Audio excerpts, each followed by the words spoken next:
आज हम अपनी क्लास 9 की रिमेनिंग चैप्टर को या क्लास 9 के force and law of motion को रिज्यूम करने वाले हैं।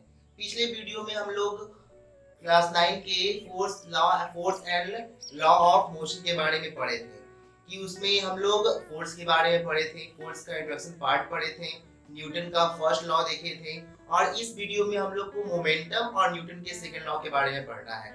तो सबसे पहले इस वीडियो को रिज्यूम करने से पहले आप सबसे पहले मेरे इस क्लास के फर्स्ट वीडियो में जाइए, उसे देखिए। तो न्यूटन के सेकंड लॉ ऑफ मोशन पढ़ने से पहले जो उसके लिए जो की एलिमेंट है वो पढ़ना जरूरी होता है और उसके लिए की एलिमेंट हमारा क्या है, मोमेंटम है।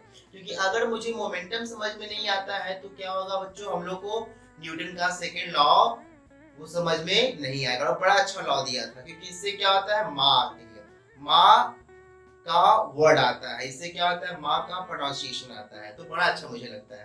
तो इसमें हम लोग मोमेंटम के बारे में पढ़ेंगे। तो मोमेंटम क्या होता है पहले समझिए। एक एग्जांपल मैं बताऊंगा कि आप लोग जनरली कमेंट्री जब सुनते होंगे मैच में तो इस मोमेंटम का बात आता होगा जनरली कि अगर रोहित शर्मा क्या है, अच्छा फ्लो में खेल रहा है तो कमेंट्री वाले पर्सन बोलते हैं कि आज रोहित शर्मा क्या है, रोहित शर्मा के पास मोमेंटम है और वो क्या होगा, डबल सेंचुरी आज मारेगा ही मारेगा। तो मोमेंटम का मतलब क्या हो रहा है, फ्लो हो रहा है। फ्लो का मतलब क्या हो रहा है कि वो अपने बैट को आराम से, स्पीड से, ताकत से मूव करवा पा रहा है। बस वही समझना है मुझे यार। कि मैं यहाँ पर एक एग्जांपल बताता हूँ। मैंने क्या किया, दो ऑब्जेक्ट लिया। एक ऑब्जेक्ट मैंने लिया 50 केजी का और एक ऑब्जेक्ट मैंने लिया 5 केजी का और यहाँ आपको मैंने रख दिया। अब आपके पास दो चॉइस है कि ये दोनों क्या हो रहा है, मूविंग ऑब्जेक्ट है, मतलब ये दोनों को ऊपर से नीचे क्या हो रहा है, गिराया जा रहा है। आपके पास चॉइस है कि आपको या तो इसे आप कैचअप कीजिए, नहीं तो आप इसे कैचअप कीजिए। तो आप किसे प्रेफर करिएगा? डेफिनेटली कि मैं किसके साथ जाऊंगा, 5 केजी वाले के साथ जाऊंगा। क्योंकि 5 केजी वाले को मैं रोक सकता हूँ, उसे मैं कैच कर सकता हूँ, बट इसे मैं कैच नहीं कर सकता हूँ क्योंकि इसका मास होने के साथ साथ क्या होगा, ये जब मैं इसके सामने आऊंगा ये मुझे कैच नहीं करेगा, मैं इसे कैच नहीं करूंगा, ये क्या होगा बच्चों, मुझे कैच कर लेगा, पूरा मेरा चिट्टा निकाल देगा। तो इसी कारण मैं क्या होगा, इसके पास जाऊंगा। तो ये एग्जांपल का आखिरकार रीजन क्या था, देखिए ये एग्जांपल का ये रीजन था बच्चों कि इसका मास ज्यादा था। तो इसने क्या किया, इसने एक ऐसा इम्पैक्ट क्रिएट किया जिसके कारण ये बंदा क्या हो गया, डर गया। इसका मास कम था, इसने भी वो इम्पैक्ट क्रिएट किया लेकिन ये बंदा क्या हो गया, नहीं डरा। तो वो उसी इम्पैक्ट को हम लोग क्या बोलते हैं बच्चों, मोमेंटम बोलते हैं। तो किसी भी मूविंग ऑब्जेक्ट के द्वारा जो इम्पैक्ट क्रिएट किया जाता है उसी इम्पैक्ट को हम लोग क्या बोलते हैं, मोमेंटम बोलते हैं। और वो इम्पैक्ट जो होता है वो दो कारण से होता है, एक उस बॉडी के मास के कारण, दूसरा इस बॉडी के वेलोसिटी के कारण। दैट इज वो बॉडी का मास कितना है और वो कितना की स्पीड से क्या हो रहा है, मूव कर रहा है। तो उससे क्या हो रहा है बच्चों, डिटरमाइन करता है कि वो कितना इम्पैक्ट शो करेगा। इसका मास ज्यादा था तो ये ज्यादा इम्पैक्ट शो कर रहा है, इसका मास कम था तो ये क्या हो रहा है बच्चों, इम्पैक्ट कम शो कर रहा है। और उसी इम्पैक्ट को हम लोग क्या बोलते हैं, मोमेंटम का नाम जानते हैं। तो मोमेंटम एक ऐसा मूविंग ऑब्जेक्ट का इम्पैक्ट हो गया जो कि दो एलिमेंट पर डिपेंड करता है, जो दो फैक्टर पर डिपेंड करता है, एक ऑब्जेक्ट के मास पर और दूसरा ऑब्जेक्ट के वेलोसिटी पर। और दोनों की क्या होता है बच्चों, दोनों का डायरेक्टली प्रोपोर्शनलिटी का रिलेशन होता है। यानी वो जो मोमेंटम होगा वो मास के डायरेक्टली प्रोपोर्शनल होगा और वो जो मोमेंटम होगा वो उसके वेलोसिटी के भी क्या होगा, डायरेक्टली प्रोपोर्शनल होगा। यानी momentum is directly proportional to mass as well as velocity. जब यहाँ पर दोनों कंडीशन को हम समराइज किए तो समराइज करने से क्या हो गया बच्चों, मेरा मोमेंटम का फॉर्मूला निकल गया। And that impact of moving body is known as momentum. यानी उस मूविंग बॉडी का इम्पैक्ट जो था जिसे हम लोग मोमेंटम का नाम दिए, उसका क्या निकल गया, फॉर्मूला निकल गया। और क्या निकला formula, product of mass into velocity. यानी हम कह सकते हैं momentum of a body is the dot product of mass and velocity. या इसको आप ऐसे भी डिफाइन कर सकते हैं, momentum of a body is equal to product of velocity and their velocity. कि किसी भी बॉडी का जो मोमेंटम होता है, किसी भी मूविंग ऑब्जेक्ट का जो मोमेंटम होता है वो उसके मास और उसके वेलोसिटी के प्रोडक्ट के क्या होता है बच्चों, बराबर होता है। तो यहाँ से मेरा क्या हो गया, मोमेंटम का डेफिनेशन आ गया कि मास इनटू वेलोसिटी। दो कारण, मास पर डिपेंड करता है, वेलोसिटी पर डिपेंड करता है। मास बढ़ाइएगा मोमेंटम क्या होगा, बढ़ जाएगा। मास घटाइएगा मोमेंटम क्या होगा बच्चों, घट जाएगा। वेलोसिटी बढ़ेगा मोमेंटम बढ़ जाएगा, वेलोसिटी घटेगा मोमेंटम क्या होगा, बढ़ जाएगा, घट जाएगा। इसलिए एक एग्जांपल और लेते हैं हम यहाँ पर। जैसे क्या हुआ बच्चों कि एक इंसान जो है ये खड़ा है और यहाँ से क्या आया, एक साइकिल आया। चलिए यहाँ से ये साइकिल आया और इसको क्या कर दिया, स्ट्राइक कर दिया। क्या होगा, ये थोड़ा सा क्या होगा, गिर जाएगा। मान लो क्या हो गया ये बच्चों, गिर गया, गिर गया। लेकिन अगर इसी के जहाँ पर क्या आ जाए बच्चों, एक ट्रक आ जाए, क्या आ जाए, ट्रक आ जाए। लेकिन अब जब ट्रक इसको स्ट्राइक करेगा तो ये गिरेगा नहीं, सीधे ऊपर चला जाएगा। अरे हुआ क्या भाई, एक ठोकर मार रहा है तो ये बच जा रहा है, दूसरा मार रहा है तो ये नीचे नहीं सीधे ऊपर जा रहा है। तो हुआ क्या, क्योंकि इसके पास क्या था, साइकिल के रिस्पेक्ट ज्यादा मास भी है, बहुत ज्यादा मास है, और साइकिल के रिस्पेक्ट ये ज्यादा स्पीड से मूव कर रहा है। और मुझे पता है कि इसका मास ज्यादा है, इसका वेलोसिटी ज्यादा है, तो ये इम्पैक्ट भी क्या होगा, बहुत ज्यादा शो करेगा। यानी जिस चीज से ये टकराएगा उसको बहुत ज्यादा हर्ट पहुंचाने वाला है बच्चों। ये आप याद रखिए, जिसका मोमेंटम ज्यादा है वो जिस चीज से टकराएगा उसको बहुत ज्यादा हर्ट पहुंचाएगा, उसे बहुत ज्यादा हर्ट करेगा। इसका मास ज्यादा था, वेलोसिटी ज्यादा था, इसी कारण इसने क्या किया, इस पर्सन से जब इसने स्ट्राइक किया तो इसका उसको बहुत ज्यादा हर्ट पहुंचाया। तो यहाँ से हम कह सकते हैं कि जिसका मोमेंटम ज्यादा होगा बच्चों, वो किसी भी ऑब्जेक्ट से टकराएगा, उससे हर्ट बहुत ज्यादा पकड़ाएगा, उससे पहुंचाएगा। मोमेंटम को हम डिनोट करते हैं किससे बच्चों, p से। मोमेंटम को हम डिनोट करते हैं p से, और ये एक वेक्टर क्वांटिटी, क्योंकि वेलोसिटी यहाँ पर है, और वेलोसिटी क्या है बच्चों, एक वेक्टर क्वांटिटी है। वेलोसिटी क्या है, वेक्टर क्वांटिटी। मैंने बताया था आप लोग को, वेक्टर मतलब जिसके पास मैग्नीट्यूड प्लस क्या हो, डायरेक्शन हो। तो ये क्या है बच्चों, एक वेक्टर क्वांटिटी है। और मैं कहूंगा कि बताओ मुझे कि मोमेंटम का आखिर का डायरेक्शन क्या होगा। तो हम बोलेंगे जिस डायरेक्शन में वेलोसिटी होगा उस डायरेक्शन में क्या होगा, मोमेंटम होगा। जिसका जैसा वेलोसिटी का डायरेक्शन वैसा उधर ही क्या होगा, मोमेंटम का आपका डायरेक्शन होगा। और यहाँ पर हम लोग की उसका एसआई यूनिट क्या होगा, तो चलिए निकालते हैं। मोमेंटम का फॉर्मूला क्या होता है बच्चों, मास इनटू वेलोसिटी। मास का यूनिट क्या होता है, केजी। वेलोसिटी का क्या होता है, मीटर पर सेकंड। यानी मोमेंटम का एसआई यूनिट क्या हो गया बच्चों, केजी मीटर पर सेकंड। क्या हो गया, बहुत इंपॉर्टेंट है, the SI unit of momentum is KG metre per second. ये क्या है बच्चों, मोमेंटम का एसआई यूनिट है। आप लोग को ये याद रखना है बच्चों कि जो भी मोशन का क्वांटिटी होता है, यानी कि किस प्रकार का मोशन है, कितना मोशन है, उसे ही हम लोग क्या कहते हैं बच्चों, उसे ही हम लोग मोमेंटम कहते हैं। या आप ये कह सकते हैं कि कोई भी मूविंग ऑब्जेक्ट, जो ऑब्जेक्ट चाहे उसका मास कितना भी कम हो, अगर वो मूव कर रहा है तो वो कुछ ना कुछ इंपैक्ट शो करेगा, कुछ ना कुछ का इंपैक्ट मोमेंटम होगा, कुछ ना कुछ क्या होगा बच्चों, मोमेंटम होगा। यानी यहाँ से हम कह सकते हैं कि every moving object possess a momentum, possess a impact. जैसे एग्जांपल आप लोग देखे होंगे, इसका मैं एग्जांपल बताऊंगा कि जैसे देखिए होगी कि एक कराटा पर्सन जो होता है वो क्या करता है, अपने हाथों से मारकर एक बड़े सील ऑफ आइस को क्या करता है, तोड़ देता है। वो करता क्या है बच्चों, देखो वो सील ऑफ आइस रखा हुआ ढेर सारा। अब उसने क्या किया, अपने हाथ को एक पर्टिकुलर एंगल पर मारा। तो मारने ये जो स्ट्राइक किया बच्चों, तो स्ट्राइक कैसे किया, ये तो लोहा का तो नहीं है, लेकिन इसने किया कि इतना तेजी से स्ट्राइक किया। तो इतना तेजी से स्ट्राइक करने का मतलब वेलोसिटी को क्या कर दिया, बहुत बढ़ा दिया। और वेलोसिटी क्या हो गया बच्चों, बढ़ने के कारण उसका मोमेंटम बढ़ा। अब मुझे पता है कि अगर मोमेंटम बढ़ेगा तो वो जिस चीज से टकराएगा उसको बहुत ज्यादा हर्ट पहुंचाने वाला है। इसी कारण क्या हो गया, वो जब स्ट्राइक किया, जब उसका वेलोसिटी 0 हुआ उसके हाथ का, तो सारा मोमेंटम क्या हो गया, उसमें ट्रांसफर हुआ और उस इतना ज्यादा फोर्स बढ़ गया जिससे कि वो सील जो था, वो आइस का जो सील था वो क्या हो गया, ब्रेक हो गया। अभी हम लोग न्यूटन के सेकंड लॉ में इसका फर्दर बहुत सारा एग्जांपल देखेंगे। एक एग्जांपल इसका और समझ सकते हैं आप लोग। मुझे पता है कि क्रिकेट मैच हम देखते हैं, और क्रिकेट मैच में जो प्लेयर होते हैं, जो फील्डर होते हैं, वो क्या करते हैं, कैच करते हैं। तो वो जब भी कैच करते हैं अपने हाथों को पीछे करते हैं। तो उसका लॉजिक क्या है बच्चों, वही सेम लॉजिक है, यही सेम लॉजिक है, मोमेंटम लॉजिक है। क्या मोमेंटम लॉजिक है कि वो उतना तो मास उसका नहीं होता है, लेकिन जब वो उतना हाई स्पीड से मूव कर रहा है, तो मूविंग हाई स्पीड से मूव कर रहा है तो उसका वेलोसिटी बहुत ज्यादा है।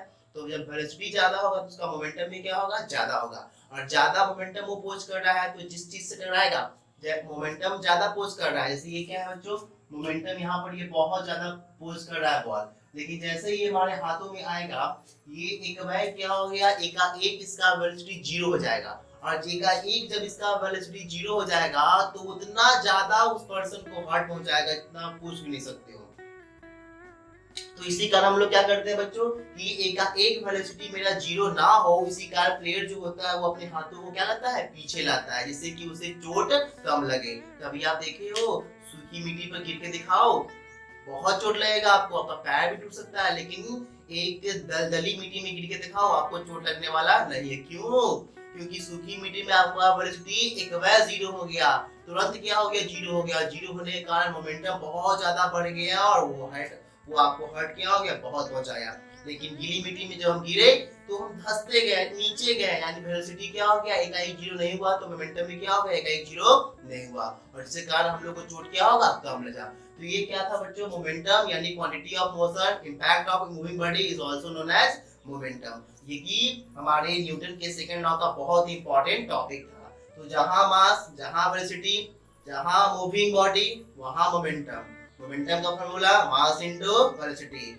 मास दिया हुआ है, वेलोसिटी दिया हुआ है, तो मोमेंटम आप आराम से निकाल लीजिएगा m into v से, unit KG metre per second. ये क्या हो गया बच्चों, मोमेंटम हो गया। मूविंग ऑब्जेक्ट पोजेस मोमेंटम, जितना ज्यादा मास उतना ज्यादा मोमेंटम, जितना ज्यादा वेलोसिटी उतना ज्यादा मोमेंटम। ये कंडीशन मोमेंटम जीरो कब होगा, तो जब कोई ऑब्जेक्ट रेस्ट में हो। रेस्ट में होगा ऑब्जेक्ट, यानी रेस्ट में जब ऑब्जेक्ट होगा that is v equal to क्या हो गया, zero. v equal to zero that is v equal to m into zero, तो v भी क्या हो गया, जीरो हो गया। यानी एक हम लोग अभी जस्ट देखे थे कि मूविंग ऑब्जेक्ट ही मोमेंटम पोज करता है, तो यहाँ पर तो ऑब्जेक्ट रेस्ट में है, रेस्ट मतलब v क्या हो गया, उसका जीरो हो गया। v जीरो तो उसका मोमेंटम भी क्या हो गया बच्चों, जीरो हो गया। यानी एक मूविंग ऑब्जेक्ट का एक रेस्ट ऑब्जेक्ट का क्या होता है बच्चों, मोमेंटम क्या होता है, जीरो हो गया। तो ये आपका क्या हो गया, मोमेंटम का टॉपिक हो गया। आप लोग इसे ध्यान से कर लीजिए। अब यहाँ पर हम लोग न्यूटन के सेकंड लॉ ऑफ मोशन को डील करने वाले हैं। देखिए बच्चों, हम लोगों ने मोमेंटम पढ़ा, और न्यूटन के सेकंड लॉ ऑफ मोशन को प्रूव करने के लिए मोमेंटम क्या होता है, बहुत जरूरी है,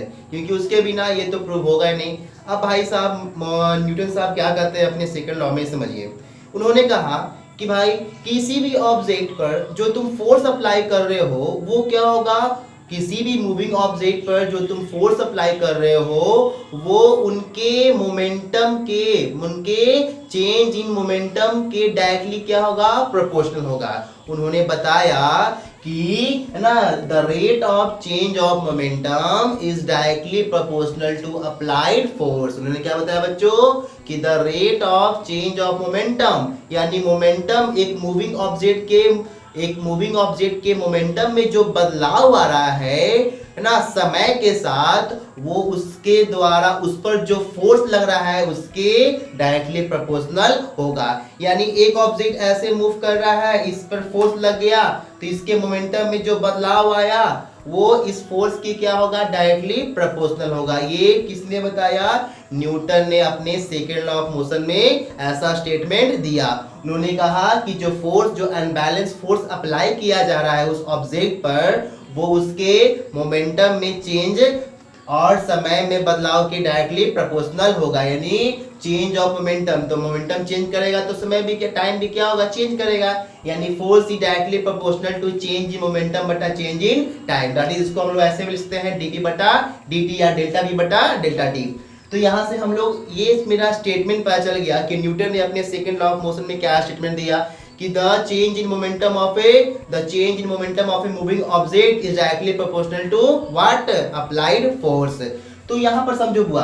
अब मुझे निकालना है इसका एक फॉर्मूला निकालना है, न्यूटन के इस स्टेटमेंट के अकॉर्डिंगली फॉर्मूला निकालना है। चलो हम लोग स्टेटमेंट के अकॉर्डिंगली फॉर्मूला को डिराइव करते हैं। मैंने यहाँ पर क्या लिया बच्चों, एक ऑब्जेक्ट लिया जिसका मास क्या है, m है, और इसका इनिशियल वेलोसिटी क्या है, u है। अब मूविंग है तो क्या पोज करेगा, इम्पैक्ट शो करेगा, और उस इम्पैक्ट को हम लोग क्या बोलते हैं, मोमेंटम बोलते हैं। तो इसके पास मोमेंटम होगा।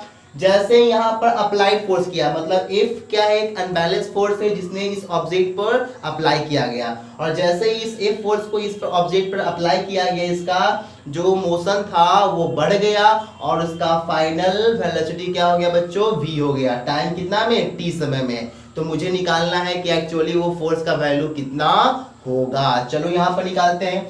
सबसे पहले ये मूविंग ऑब्जेक्ट है, तो ये भी क्या करेगा बच्चों, मोमेंटम को पोज करेगा। यानी ये इनिशियल मोमेंटम यहाँ से निकाल लेते हैं। यहाँ से बच्चों देखो, इनिशियल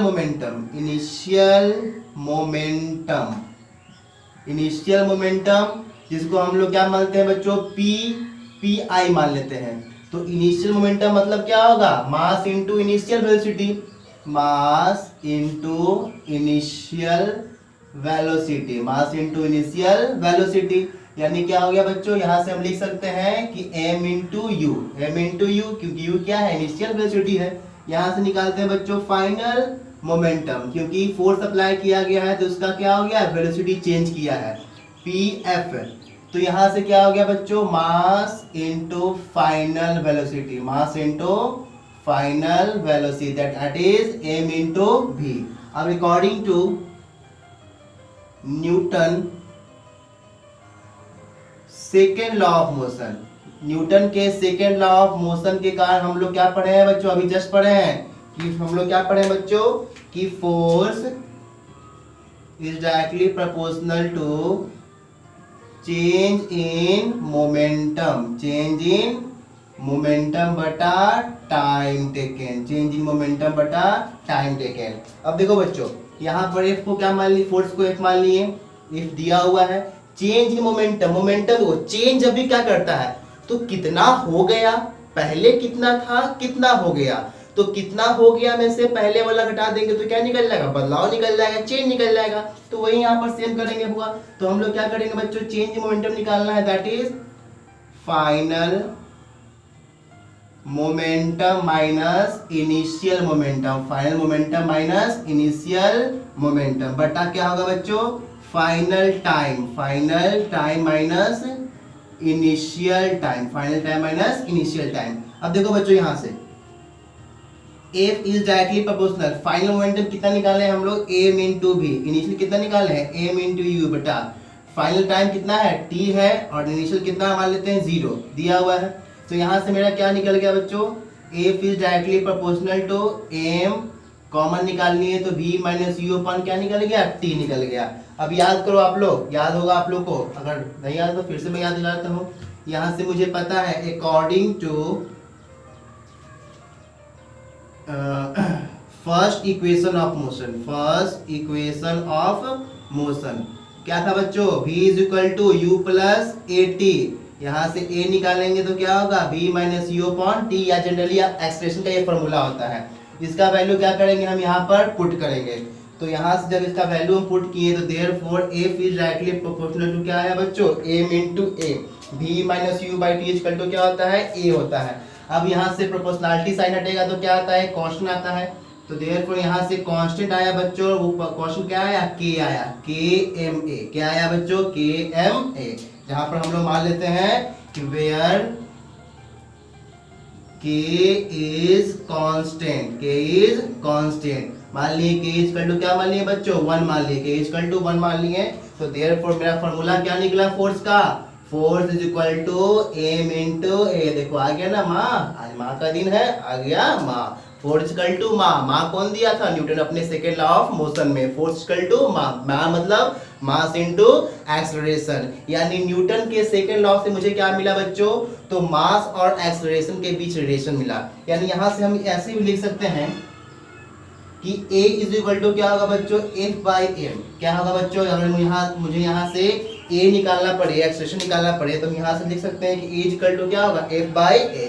तो यहाँ से हम यहाँ से कुछ इंपॉर्टेंट टॉपिक लिख सकते हैं बच्चों, कि Newton according to Newton second law of motion, Newton second law of motion gives the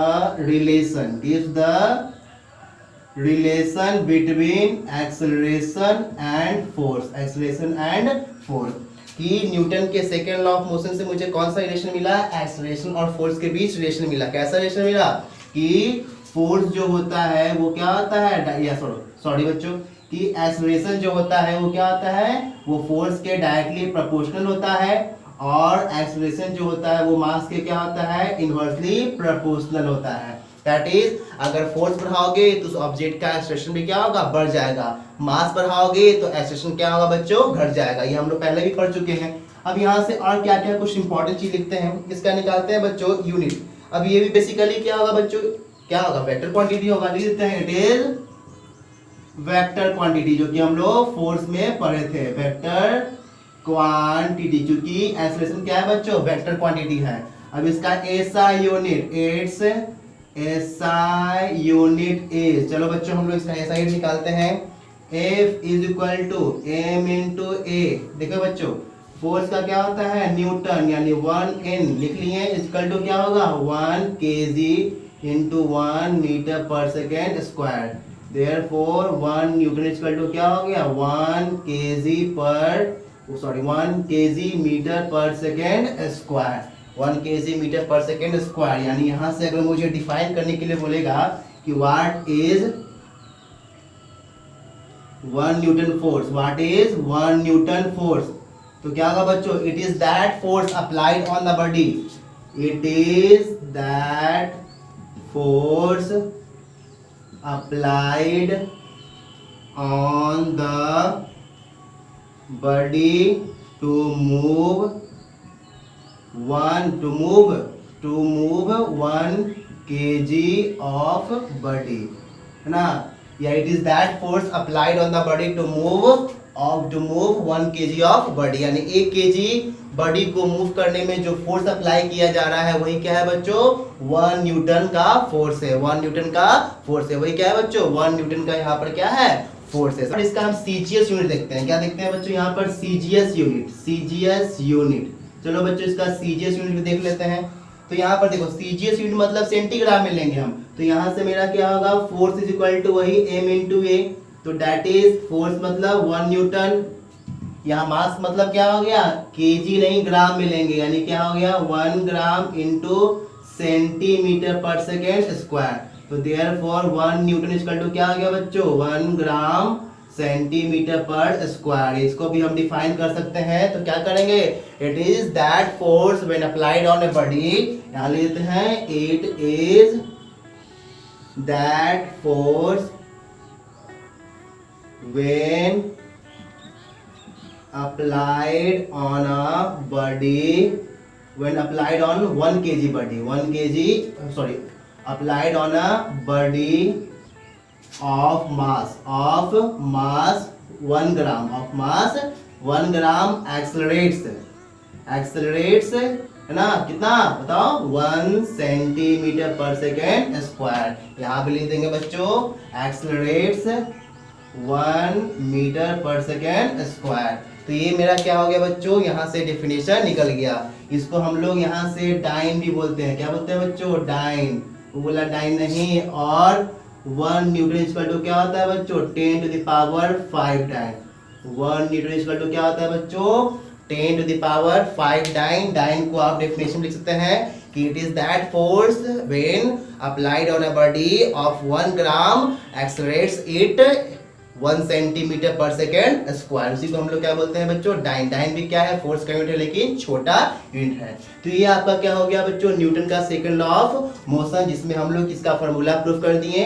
Newton के सेकंड लॉ ऑफ मोशन से मुझे क्या मिला, तो एक्सेलरेशन और फोर्स के बीच का रिलेशन मिला, और मुझे क्या मिली मास मिली m into a, mass into acceleration. किससे मिला, न्यूटन के सेकंड लॉ ऑफ मोशन से। क्या बोला था कि force is directly proportional to change in momentum बटा time taken. Change in momentum मतलब final momentum minus initial momentum, mv minus mu by t, m common v minus u by t, v minus u by t equal to क्या होता है a होता है। Therefore f is directly proportional to m into a।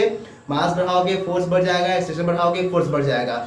यहाँ से हम proportionality sign हटाएंगे तो क्वेश्चन है कि इक्वल टू क्या ले लिए 1 ले लिए। इससे मेरा क्या फॉर्मूला निकला f equal to m into a। क्या निकला बच्चों f equal to m into a, और ये क्या है बच्चों न्यूटन के सेकंड लॉ ऑफ मोशन का क्या है बच्चों फॉर्मूला है। आप लोग इसे राइट डाउन कर लीजिए।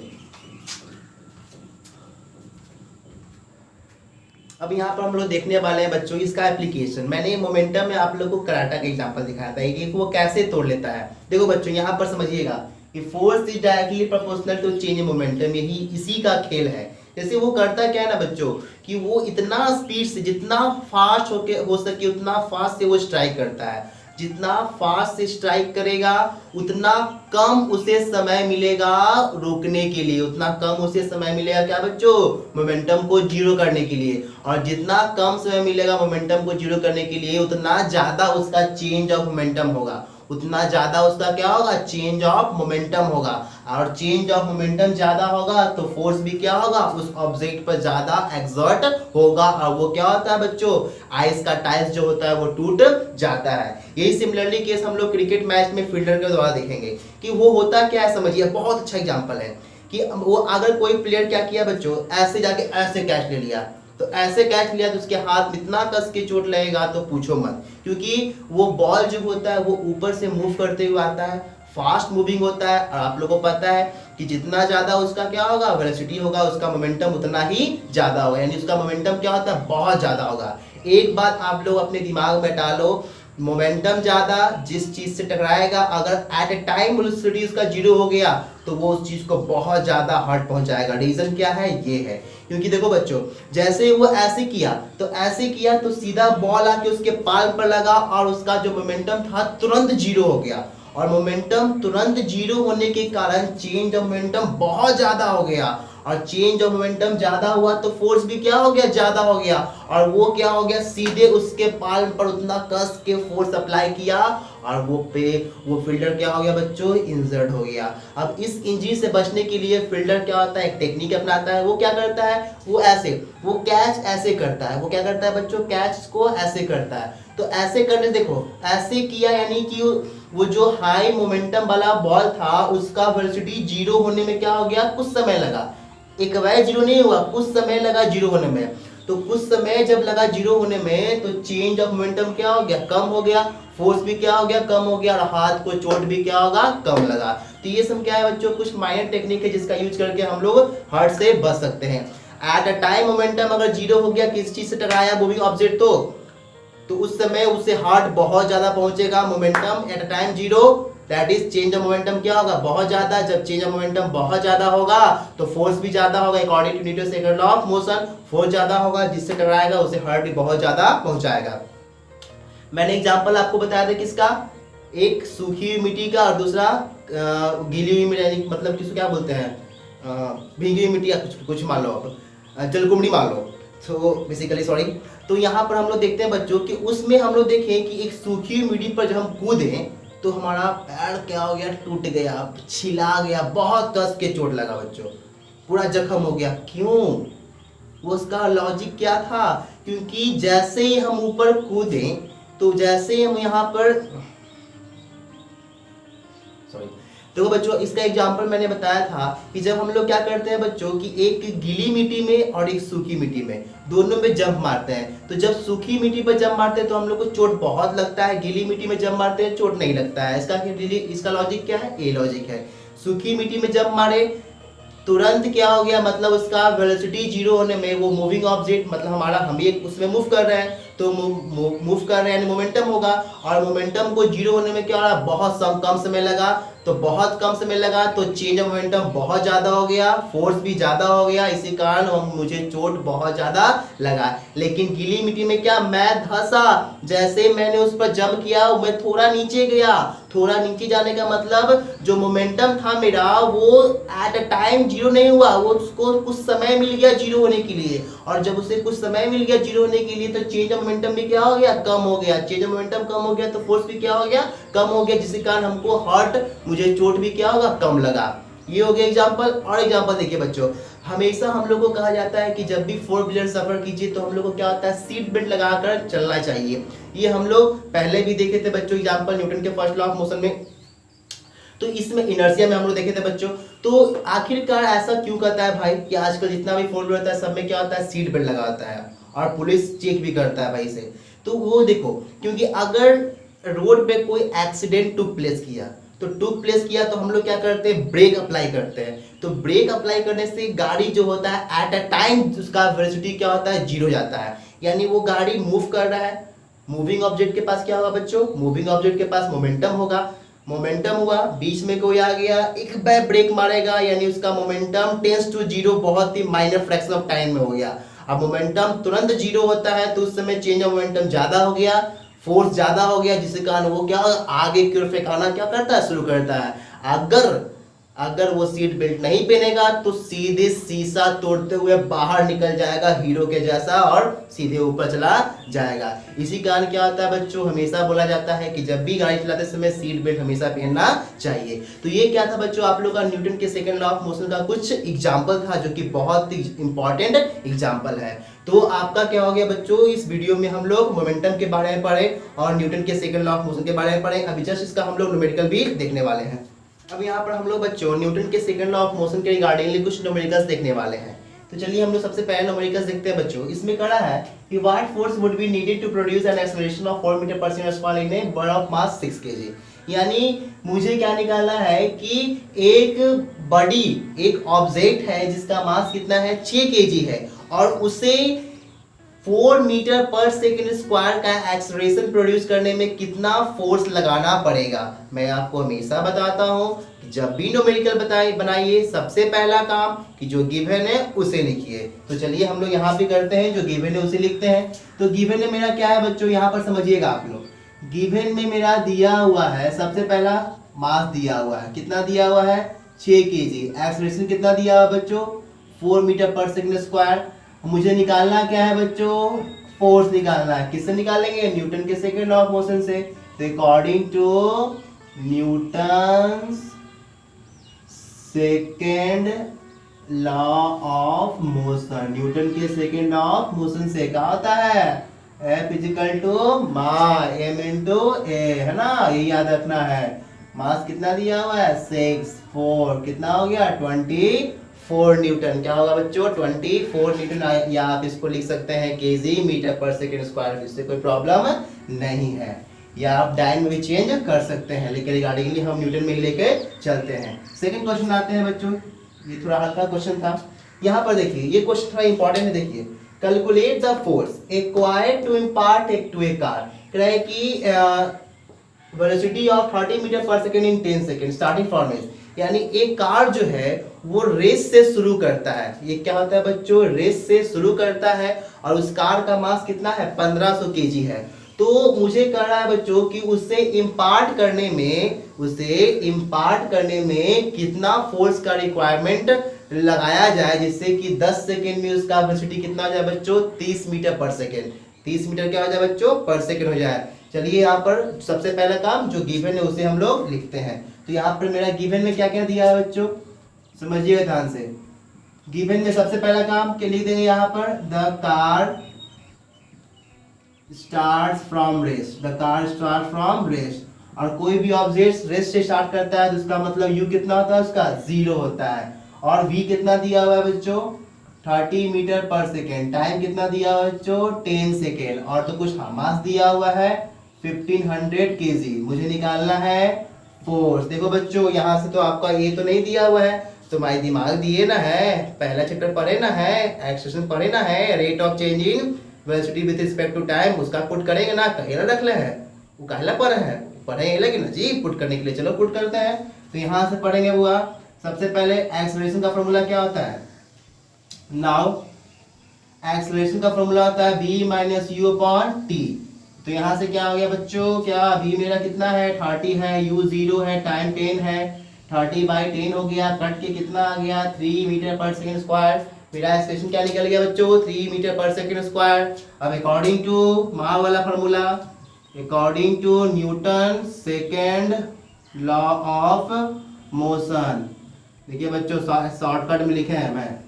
तो यहाँ से क्या होता है बच्चों F is equal to m into a, F is equal to माँ m कितना आया, m तो दिया हुआ है 1500, a कितना आया 3, कितना आ गया बच्चों 4500 न्यूटन का फोर्स लगाना पड़ेगा उस कार को इम्पार्ट करने के लिए। समझ में आ गया बच्चों।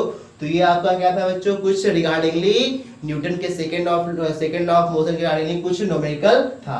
सबसे इंपॉर्टेंट, या आप इसे एक डायरेक्ट फार्मूला से भी निकाल सकते हैं, मुझे पता है F is equal to m v minus u upon t, इससे भी आप डायरेक्ट पुट करके निकाल सकते हैं। जनरली बात क्या है सेम है।